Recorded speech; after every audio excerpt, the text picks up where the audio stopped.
கண்டக சனியா வராரு அப்படின்னும் போது நம்மளுக்கு பெருசா காசு பணத்தை கெடுக்க மாட்டாரு, தொழில்ல முடக்க மாட்டாரு.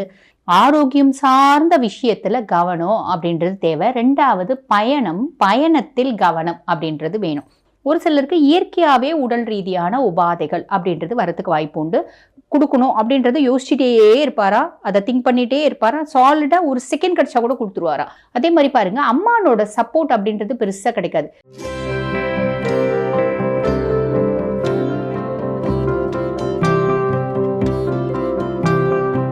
கன்னி ராசி அன்பர்கள், பொதுவாக கன்னியை பற்றி சொல்லணும் அப்படின்னா புதன் ஆதிக்கம் பெற்ற ராசி, புதன் உச்சமடையக்கூடிய ராசி அப்படின்னு சொல்லலாம் கன்னி ராசி. கன்னி புதன் உச்சம் அப்படின்றதுனால பெருசாக நிறைய பேச மாட்டாங்க. ஆனால் 10 பேர் 100 விஷயம் பேசுகிறாங்க அப்படின்னா அந்த 10 பேரோட 100 விஷயமும் இவங்க வந்து பாருங்கள், ஒரு கன்னி ராசி ஒரு 10 வயசு குழந்தை இருக்குன்னு வச்சுக்கோங்களேன், இங்கே ஃபோன் வீடியோ கேம் விளையாடிட்டே இருக்கும். ஆனால் அந்த 10 பேர் பேசுகிற 100 விஷயத்தையும் இதை கரெக்டாக கிராஸ் பண்ணி என்ன பண்ணலான்னு தெரியல, யோசிக்கிறேன் அப்படின்னா இது சொல்லும், இப்படி பண்ணுங்க அப்படி பண்ணுங்க அப்படின்னு சொல்லும். அந்த அளவுக்கு ஒரு கூர்ந்து கவனிக்கக்கூடிய தன்மை, வெரி குட் அப்சர்வேஷன் கன்னிக்கு இயற்கையாகவே உண்டு அப்படின்னு சொல்லலாம். அப்படிப்பட்ட கன்னி ராசி அன்பர்கள், உங்களுக்கு மீனம் வந்து பாருங்க 7ஆம் பாவம். 7ஆம் பாவத்தில் இருக்க இந்த சனி என்ன சனியா வராரு அப்படின்னா கண்டக சனி அப்படின்னு சொல்லுவாங்க. கண்டக சனியா வராரு அப்படின்னு தான் சொல்லணும். பொதுவாக கண்டக சனியா வராரு அப்படின்னும் போது நம்மளுக்கு பெருசா காசு பணத்தை கெடுக்க மாட்டாரு, தொழில்ல முடக்க மாட்டாரு, நிம்மதி சந்தோஷத்தை கெடுக்க மாட்டார். அப்ப என்னதான் பண்ணுவாரு, பெரிய லெவல்ல 2 கொடுக்க ட்ரை பண்ணுவார். என்ன அப்படின்னா, 1 ஆரோக்கியம் சார்ந்த விஷயத்துல கவனம் அப்படின்றது தேவை. 2வது பயணத்தில் கவனம் அப்படின்றது வேணும். இப்ப ஆரோக்கியம் சார்ந்த விஷயங்கள்ல கவனம் அப்படின்னா என்ன பண்ணணும்னா, ஃபர்ஸ்ட் வந்து பாருங்க, நல்லா சாப்பிடுங்க. இப்போ நிறைய கன்னிராசி என்ன பண்ணுவாங்க, இந்த யங் கேர்ள்ஸ் கன்னிராசின்னு வச்சுக்கோங்களேன், இந்த காலகட்டத்தில் என்ன பண்ணுவாங்க அப்படின்னா, நான் வந்து பாருங்க, நான் வெயிட் வந்து ரொம்ப ஒபீஸாக இருக்கேன், நான் டயட்டிங் ஃபாலோ பண்ணணும், நான் அது பண்ணணும் இது பண்ணணும் அப்படின்னு சொல்லிட்டு நல்லா இருக்க உடம்ப இந்த காலகட்டத்தில் இவங்களே வந்து சாப்பிடாம பட்னி கடந்து இந்த கீட்டோசிஸ் அப்படின்னு சொல்லுவாங்க, இந்த கீட்டோ அசிடோசிஸ் இந்த மாதிரி கண்டிஷன் கிரியேட் ஆகி போய் ஹாஸ்பிட்டலில் சேர்த்துற மாதிரி வரும். அப்போ நான் அளவுக்கு அதிகமாக என்ன அக்கறை எடுக்கிறேன் அப்படின்னு சொல்லிட்டு தப்பாக டயட்டை ஃபாலோ பண்ணி நான் போய் ஒரு படுக்கிற மாதிரியான ஒரு சூழ்நிலை வயசு பிள்ளைங்களுக்கு வரும். ஒரு சிலருக்கு இயற்கையாகவே உடல் ரீதியான உபாதைகள் அப்படின்றது வரத்துக்கு வாய்ப்பு உண்டு. ஸோ இந்த டயட்டிங் ஷைட்டிங்லாம் இருக்கிறீங்க அப்படின்னா ஒரு மருத்துவரோட ஆலோசனை அப்படின்றது நீங்கள் கேட்டுட்டு நீங்கள் செய்யறது அப்படின்றது பொதுவாக வந்து பாருங்க, ஒரு டாக்டர்ஸ் வந்து அந்த பேலன்ஸ்ட் டயட் அப்படின்றத உங்களுக்கு சொல்லுவாங்க. நீங்கள் அதுக்கேற்ற மாதிரி மாதம் போய் அவங்கள பார்க்கணும் அப்படின்றது இல்லை, நீங்கள் அவங்க எப்படி சொல்கிறாங்களோ அப்படி ஃபாலோ பண்ணிக்கோங்க. இல்லைனா ஒரு ஜிம் போகிறீங்க அப்படின்னா அந்த கோச்னோட ஒரு நாலேஜை வச்சு நீங்கள் டயட்டிங் இருங்க, புரியுதுங்களா? ஏன்னா நிறைய கேர்ள்ஸ் கூட இப்போ ஜிம் போகிறீங்க இல்லைங்களா, அப்போ ஜிம் போகிறீங்க அப்படின்னா அந்த கோச் இருப்பாங்கல்ல ஜிம்மில், அவரோட நாலேஜ் பிரகாரம் நீங்கள் ஃபாலோ பண்ணுங்கள். ஃபாலோ பண்ணும்போது பெரிய பிரச்சனை இருக்காது. இல்லை நாங்கள் டயட்டிங்லாம் ஃபாலோ பண்ணலைங்க அப்படின்னாலும் இந்த கன்னியா நீங்கள் இருக்கீங்க அப்படின்னா உங்களுக்கு வந்து பாருங்கள், சனி பகவான் உடல் சார்ந்த உபாதைகள் அப்படின்றத கண்டிப்பாக கொடுப்பார். என்னென்ன கொடுக்க வாய்ப்பு இருக்குது அப்படின்னா, கழுத்து எலும்பு வலி, கழுத்து எலும்பில் வந்து பார்த்திங்கன்னா ஒரு இன்ஃப்ளமேஷன், முதுகு தண்டு வடத்தில் inflammation, disk bulge, disk prolapse, கால் வந்து அடிபடுறது, இந்த மாதிரி நிறைய கொடுக்கறதுக்கு வாய்ப்பு இருக்குது. அப்போ இதெல்லாம் வந்து கொஞ்சம் காஷியஸாக இருக்கணும். சின்னதாக எலும்பு வலி வருது அப்படின்னா கூட உடனே டாக்டர் போய் பார்த்து உடனே அதுக்கு மருத்துவம் அப்படின்றத கரெக்டாக எடுத்துக்கோங்க.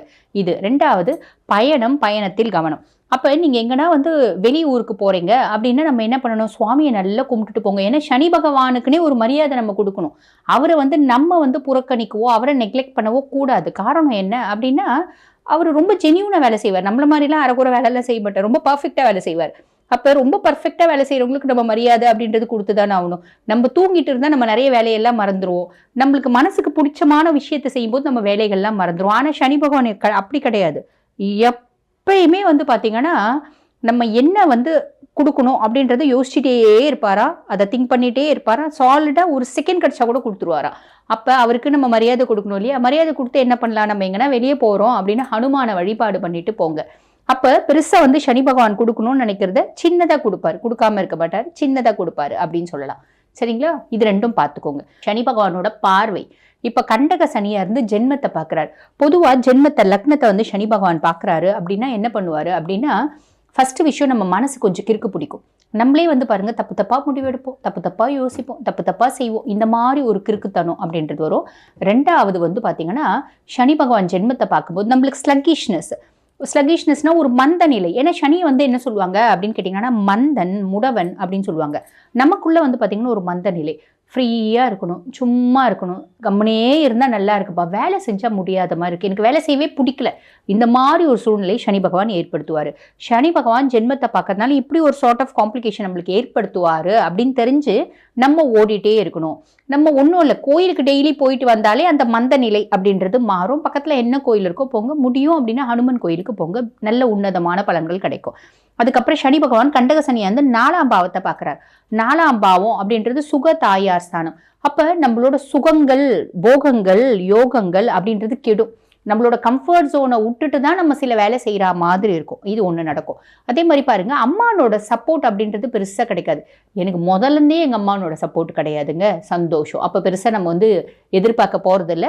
ஆனால் இவ்வளோ நாள் வரைக்கும் எங்கள் அம்மானோட சப்போர்ட் இருந்துச்சுங்க அப்படின்னா இந்த காலகட்டத்தில் கிடைக்காது. அதே மாதிரி பாருங்கள், அம்மாவுக்கு உடல் ரீதியான உபாதைகள் அப்படின்னு வரத்துக்கு வாய்ப்பு உண்டு. முக்கியமாக நுரையீரல் சம்மந்தப்பட்ட பிரச்சனைகள், கால் வலி, மூட்டு வலி, இந்த மாதிரி எல்லாம் வரத்துக்கு வாய்ப்பு உண்டு. ஸோ இதெல்லாம் வந்து ப்ராப்பரான வைத்தியம் அப்படின்றது பண்ணிக்கோங்க.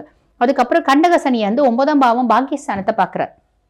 பாகிஸ்தானத்தை சனி பகவான் பார்க்கறதுனால நான் ஒரு வேலை செய்கிறேன், அந்த வேலைக்கு வந்து பாருங்கள் எனக்கு 500 ரூபாய் கூலி. ஆனால் சனி பகவான் பாகிஸ்தானத்தை பார்க்குறாரு. நான் ஒரு வேலை செய்கிறேன், அந்த வேலைக்கு 500 ரூபாய் கூலி, எனக்கு 400 ரூபாய் தான் வருது, 100 ரூபாய் வரமாட்டேங்குது. அப்போ நான் இந்த வேலையை செய்யலாமா செய்யாமல் இருக்கலாமா?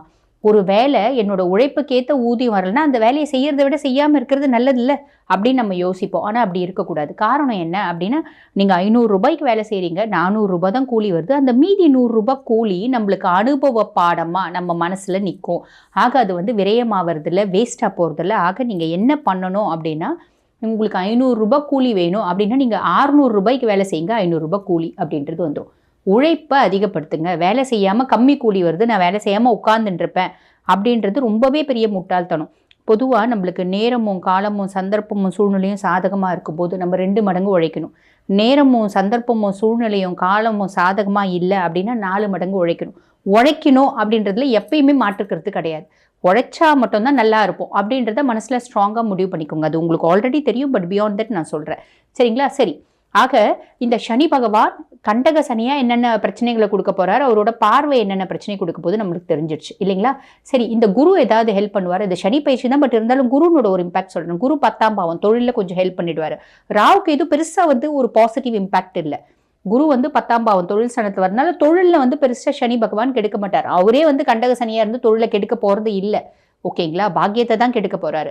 ஸோ நம்ம தொழிலில் வந்து பார்த்திங்கன்னா ஏதாவது காம்ப்ளிகேஷன் வந்துருமா, நம்மளை வந்து தொழில் ரீதியான பிரச்சனைகள், முட்டுக்கட்டுகள் ஏதாவது வருமா, நஷ்டம் ஏதாவது போகுமானா சனி பகவான் உங்களுக்கு நஷ்டத்தை ஏற்படுத்துகிற நிலைமையில் அவர் இல்லவே இல்லை. ஆரோக்கியத்தை கெடுக்கிற நிலைமையில், அதே மாதிரி பிரயாணத்தில் ஒரு சின்ன சின்ன சிக்கல்கள், ஒரு விபத்து அந்த மாதிரி ஏற்படுத்துகிற இடத்துல மட்டும்தான் இருக்காரு அப்படின்றத தெளிவாக புரிஞ்சுக்கோங்க. சரி, இப்போ உங்களுக்கு நல்லா புரிஞ்சிருக்கும்னு நினைக்கிறேன். சரி, இப்போ இந்த கண்டக சனியை பசிஃபை பண்ணுறதுக்கு ஏதாவது ஒரு பரிகாரம் இருக்கா அப்படின்னா வந்து பாருங்க, ஒரு பரிகாரம் இருக்குது. அது என்ன அப்படின்னா, நம்ம உளுத்தம்பருப்பு இருக்குது பார்த்தீங்களா, உளுத்தம்பருப்பு தோலோட வாங்கிக்கணும். தோலோடு வாங்கிட்டு அந்த உளுத்தம்பருப்பு நல்ல 1 கிளாஸ் உளுத்தம்பருப்பு ஊற வச்சுடுங்களேன்.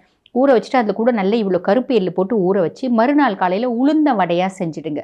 உளுந்த வடையாக செஞ்சுட்டு நீங்கள் உங்கள் வீட்டில் வந்து உங்கள் பையன் வந்து கன்னி ராசின்னு வச்சுக்கோங்களேன், அந்த பையனை நிற்க வச்சு கிழக்கு பார்த்த மாதிரி நிற்க வைக்கணும். நல்லா அந்த குழந்தையினோட தலையை சுற்றிட்டு, ஒரு 8 வயசு குழந்தைன்னு வச்சுக்கோங்களேன், குழந்தையினோட தலையை சுற்றிட்டு எடுத்துகிட்டு போய் காக்காய்க்கு போட்டுடணும். இது வந்து பாருங்க உன்னதமான பரிகாரமாக இருக்கும் சனி பகவானை பசிஃபை பண்ணுறதுக்கு, முக்கியமாக கண்டக சனியை. ஏன்னா ஒரு 7 வயசு குழந்தை 8 வயசு குழந்தை விளையாடாமல் இருக்க வைக்க முடியுமா? அது விளையாடும், ஓடும், உழுந்து எலும்பில் பிரச்சனை வந்து உட்காந்துரும். ஒரு ஹாஸ்பிட்டலில் போய் அட்மிட் ஆகிற மாதிரி, அதுக்கு நம்ம ட்ரீட்மெண்ட் பண்ணுற மாதிரி, இந்த மாதிரி சார்ட் ஆஃப் காம்ப்ளிகேஷன்ஸ் ஏற்படும். ஆக அது வரக்கூடாது அப்படின்னா இந்த உளுத்தம்பருப்பு வந்து பாருங்கள் வடையாக செஞ்சு நம்ம காக்காய்க்கு குழந்தை தலையை சுற்றிட்டு போடலாம். இது வந்து பாருங்கள் எவ்வளோ நாளைக்கு ஒருக்கா போடலாம் அப்படின்னா, உங்களுக்கு முடியும்னா வாரம் வாரம் கூட போடுங்க, இல்லை மாதத்துக்கு ஒரு நாளாவது சனிக்கிழமை அன்னைக்கு செய்யுங்க. உன்னதமான பலன்கள் அப்படின்றது கிடைக்கும். கன்னி காசு பணம் பிரச்சனையே இல்லை, ஆரோக்கியத்தில் மட்டும் கவனம் அப்படின்றது தேவை. வாழ்த்துக்கள்.